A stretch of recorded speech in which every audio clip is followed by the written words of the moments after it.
to 4. Welcome to the Doug Bailey Radio Show. Here's Doug Bailey.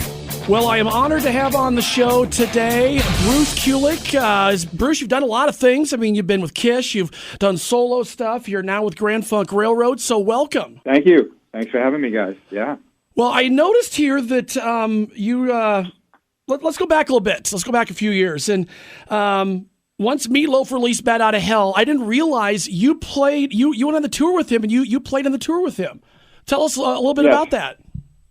Well, the Bat Out of Hell record, which is why you know Meatloaf, of course, had a big world tour, and I was fortunate that my brother and I were the dual lead guitar players for the Meatloaf band, and that was, what broke Meatloaf, the band performing live, and as you know, that album went on to sell a gazillion million records, and it's interesting that if you buy last I think 10 years, a CD of Bat Out of Hell, it probably has a couple of these live tracks on it, which are me and my brother playing lead guitar. I'm on the left, I think he's on the right, which is pretty cool. We do Bolero, which was the opening song, and then we play Bat Out of Hell, live. It was the last two songs. When the labels got very aggressive about remastering and offering CDs in different forms and all. So it was a gig that definitely got me ready for what was to come, which was, in years from then, working with, I did get to tour with Michael Bolton in a band called Blackjack, which has some connections to this Seger gig for tonight, but obviously playing arenas and being in Meatloaf got me prepared for the years in Kiss and onward, so I'm very grateful about the gig, even though it was pretty crazy, 9 people on stage, And we'll get to the Michael Bolton thing in a minute. That's something I was amazed to learn as well. But you were just on the tour, right? You and your brother played on the tour itself, but did you play on the album? Were you in the studio with him on the album? No, the album was Todd Rundgren, who was certainly a guitar hero of mine, too. Todd's such a great lead player, besides being a singer-songwriter, producer, and everything. He was the only one that believed that Meatloaf was the story at the time, and boy, he won the lottery when he did the record, because I think, he went out on a limb, to do it. And then, of course, as you know, it became a huge record. But learning Todd Rundgren's riffs were fun for me because I really admired his lead playing. So not on the original Bat Out of Hell, just on this remastered live version. And Bruce, I thought it was kind of cool, and maybe you can give some insight as to why Meatloaf named you Pretty Boy and your brother Killer. I thought that was kind of funny. Well, at least he got Pretty Boy. He did, yeah. Yeah. It's interesting that Bob aggressive vibe, and I seem to have the big curly hair and the handsome, cuter look. So I was Pretty Boy. I don't know. Is that what your brother would say, that you're the cute one and he's the hard-working one, or something along those lines? Or maybe he kills it on guitar. I think it's the kind of like that the black and the white, you know what I mean, and the yin and the yang. So we had our different styles of personalities and everything. All right, now something I didn't realize, and I've seen this gentleman once. It was the first concert I ever saw, and the first person I got to meet, musical person I got to meet when I got into this industry. You were in a band called Blackjack with Michael Bolton. Tell us about that. How did that come to be? Well, Michael was somebody from Connecticut who, if you grew up in New York, which is where I, was living and looking for gigs from, the tri-state area is very popular, and it's not that hard to get to New Haven, where Michael's from. So my brother actually knew him as well, and I met him that way, and I did some gigs with him. He went through a lot of different changes through his career. His first album was actually like a blues album. And then he kept kicking around doing more rock kind of material. And then he was able to get a record deal, which became this band Blackjack that I was the lead guitar player of. So I have to admit, we really became very close. I was, his partner in writing most of the songs. And we did 2 records for Polydor. You remember that's what it was called? I do. I think I have some 45s at Polydor at home. Yeah. So we worked with some famous producers. The first album was done by Tom Dowd, of course, who was very famous over at Atlantic Records. And we went to Miami and did an album. And ironically, we've had some things sampled by Kanye West and things like that. So pretty cool that we did those two records. Second album was done up in Woodstock with Eddie Alford. But it never really happened big for us, although tonight's kind of connected in a weird way because, this show with Bob Seger. Yeah. Because actually, with Michael, we did open Blackjack. I'm sorry.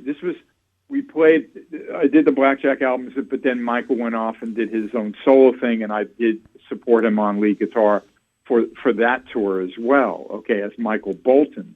And he was able to get, again, he was a rock artist, not the one your mother loves, okay? And we wound up going on the road with Bob Seger for 2 or 3 weeks. And, of course, the drummer at the time, because, Bob Seger loves Don Brewer on drums and has used him on many tours, was Don Brewer, which is kind of how I got on this short list when Don was taking a look at Grand Funk when Mark Farner went solo. So you see how it's very interesting how it all networked together in a sense. And I got the call to check out what Mel and Don were going to do. And now it's 18 years of me doing this. So I love when all the threads kind of connect. I mean, Kiss connects to Michael Bolton with the big hit Forever, where I introduced Michael to Paul Stanley, and they wrote that amazing song. So, that's the music business, and most things in life, you usually don't realize it, that if you're open to networking, things really can happen in strange ways that are going to be beneficial, hopefully. Do I dare say that I got to know Michael Bolton on Soul Provider and Time, Love, and Tenderness when I saw him on tour? Did you ever get a chance to play with him in the late 80s? I know you were with Kiss. I mean, you got in with Kiss in 84, but did you ever come back with him and play on some of his stuff, or does he ever come and help you out and play on some of your stuff?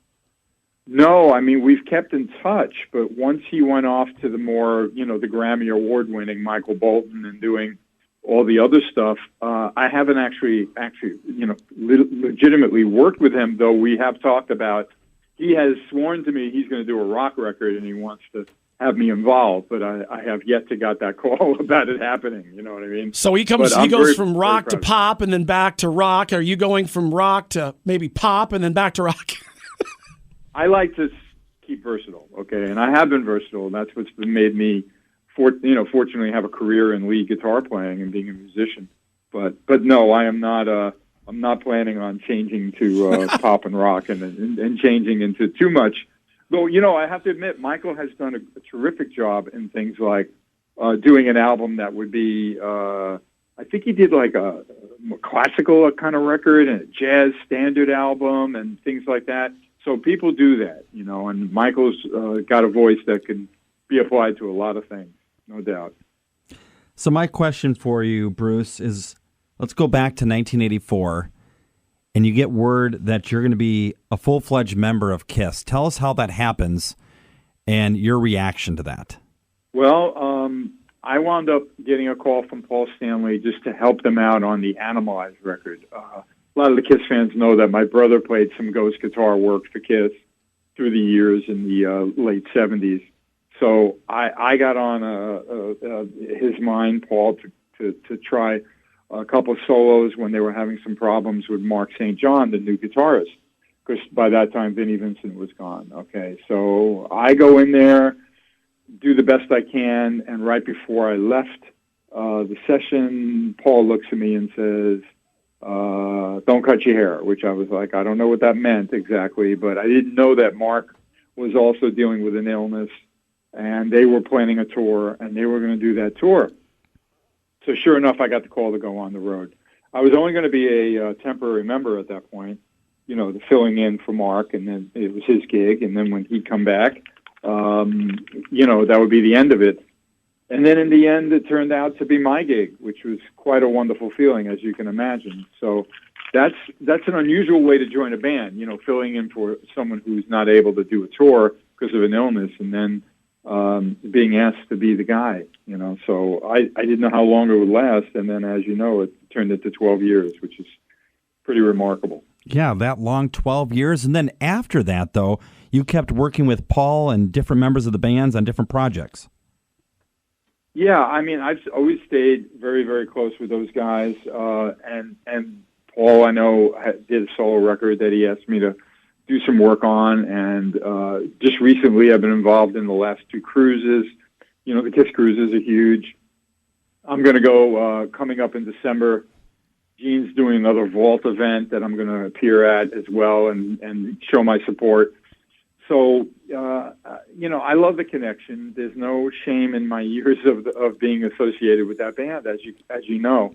I actually I'm quite proud of my resume and in general, but obviously the highlight's always been those 12 Kiss years. You know, how could you deny that? You know, they just seem to be.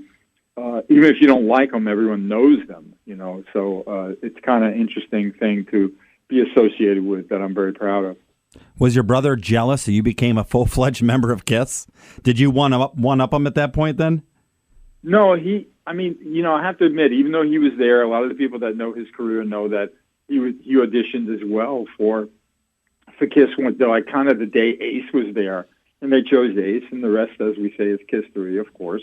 Mm-hmm. That was the right choice for that time. But they did wind up staying close with Bob, and they hired him for some things later on. Bob always thought I would fit them well, but it wasn't really his recommendation, to be honest. It was other people in New York that knew of me that had Paul and Gene's ear that said, like, you should check out Bruce.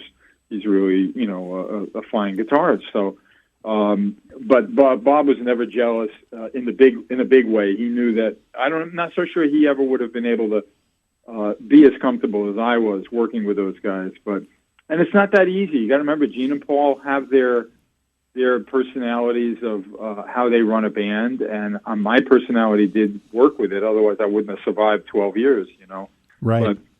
But you know, Bob certainly would have done a good job, but it wasn't meant to be for him, is the way I look at it. And I was just glad I had the opportunity. I got to ask. Mm-hmm.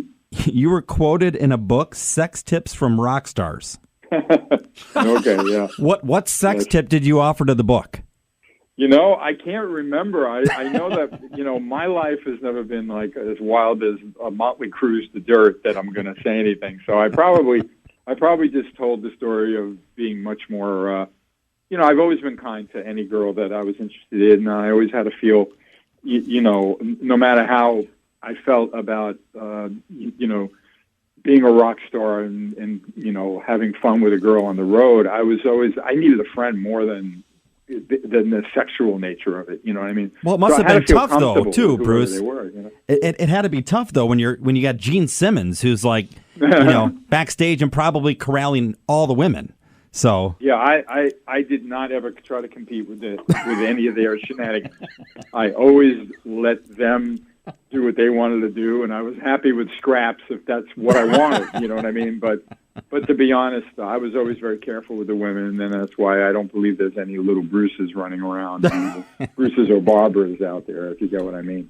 All right, speaking of the sex tip and the sex issue here, I got a 2-part question for you. The first one is, were you ever at any of the parties at the Playboy Club in the 80s in your hiatus with Kiss, in the height of your Kiss career?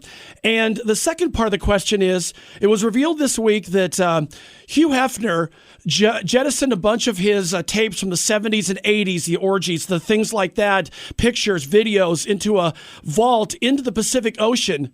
Are you on any of those videos?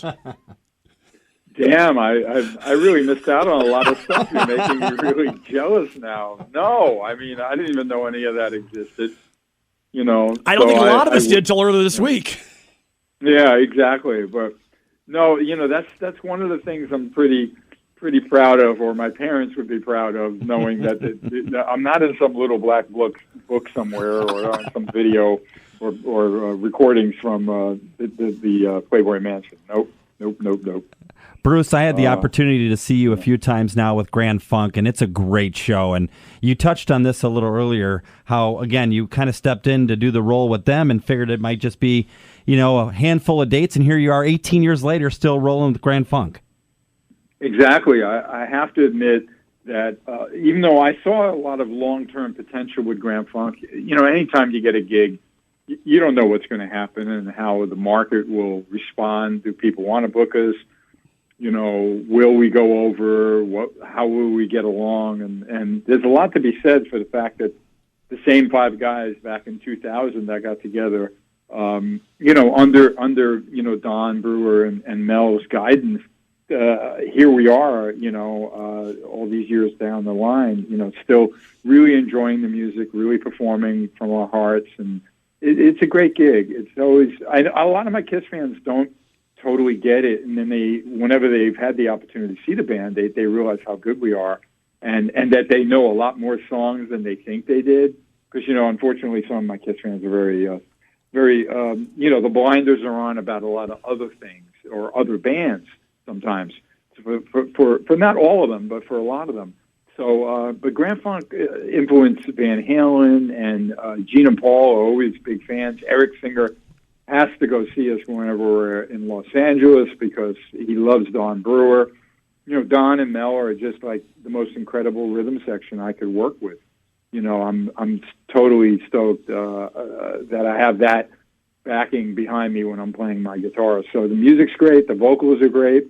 We just play good time rock and roll music, and we don't need a production. We don't need lasers, bombs, pyro, or anything too fancy. Just crank up the lights and put us up on stage with our gear, and we're happy to go. And that's what's going to happen tonight with Seger. I think it's a shorter show, but it doesn't matter for us how long we play. The fact is we do love the material, and we love performing. So it's going to be a lot of fun. You came into Kiss after in '84, kind of after the makeup was off. Do you ever regret not being able to put the makeup on, or are you happy just not being able to go on stage each night, get your stage clothes on, and go out there without all the pre-production of getting the makeup on? Hey, back in the '80s, even if you didn't wear makeup, you wore makeup. Right. Well, that's true, but makeup like the guy, like you'd wear, like the Kiss members would wear. No, the Kiss makeup, from what I understand, like Eric's told me, that stuff's got to take an hour no matter what. You know what I mean? So, and maybe more for some of the other guys. Who knows? But yeah, look, it wasn't that era. So, like, it's not like was I jealous or relieved of not doing it. There was never any reason for the version of the band that I was in, which was much more during the hair metal days of rock and roll, to wear kabuki makeup style stuff. And then when they went off in makeup, and of course I wasn't in the band anymore, I got it. And then when they put Tommy Thayer, who I'm good friends with, who was a great guitar player, to be the Spaceman, I also accepted that because for me to be asked to be in the band and wear the Spaceman Ace makeup and then not be representative of anything too much from my era would have been awkward for me as well. So as much as I missed being with those guys, I don't miss the idea that I would have been a makeup member. I don't miss that, no. In closing, Bruce, I've got one more question. And you'll probably know when I say this where I'm going with this, but I am a huge Star Wars fan. And there was an interview you did back with Paul Stanley in 2004 where you discussed your lifelong love of Star Wars and its historical similarities to Kiss. Can you elaborate on that? Well, the only connection I made to Kiss and Star Wars was the fact that, I needed in some way to understand better why did the reunion tour become so huge, okay? So I remember my reference at times, I would mention to people, and I think it was valid, even though I'm not clear on all the years. Remember, Star Wars was such an iconic thing, and I grew up loving all the Star Wars movies, of course. As I did, too. And then there was nothing about Star Wars. There was no reboot of it, and it took approximately, and don't quote me, but, around 20 years or so, and then all of a sudden, that genre and the brand was revisited. So I kind of made a little parallel with Kiss out of makeup, being in makeup, then of course not being in makeup for a long time. And then the attraction that the public had to seeing them in makeup was so strong. I needed to well, wait a minute, we're a great band without the makeup. What's going on here? Oh, well, kind of like Star Wars. Look how that took off again, because you have to admit, Kiss and makeup is a way different animal than just Kiss without the makeup. So that was my parallel. That's all. But I do love all the Star Wars movies, and what can I say? I'm glad that franchise keeps going. And look what's happened with the Marvel movies and everything. Oh, yeah. All the superhero, all that. I love sci-fi. It's funny. My wife doesn't care for it, so I make sure I watch as many of those. She'll see a Star Wars movie with me in the theater, but the others I make sure I watch on the plane. That's one thing we have in common. My wife doesn't care for those either, so maybe next time you're in town, we check out a Star Wars movie somewhere, somehow. Some sci-fi thing. Exactly. Bruce? Sounds like fun. Yep. Thanks a lot for being on the show this afternoon. We're looking forward to seeing you on stage tonight with Bob Seger at Wells Fargo Arena. It's been a long time since you've been here, so we're all happy to see you tonight. So get some rest. We'll see you on stage tonight. Great. Come say hi, and thanks again for having me, guys. Okay? Thanks, Bruce. Okay. All right, bye-bye. Thanks for listening to the Doug Bailey Podcast. And don't forget to subscribe to the show on your favorite podcast platform.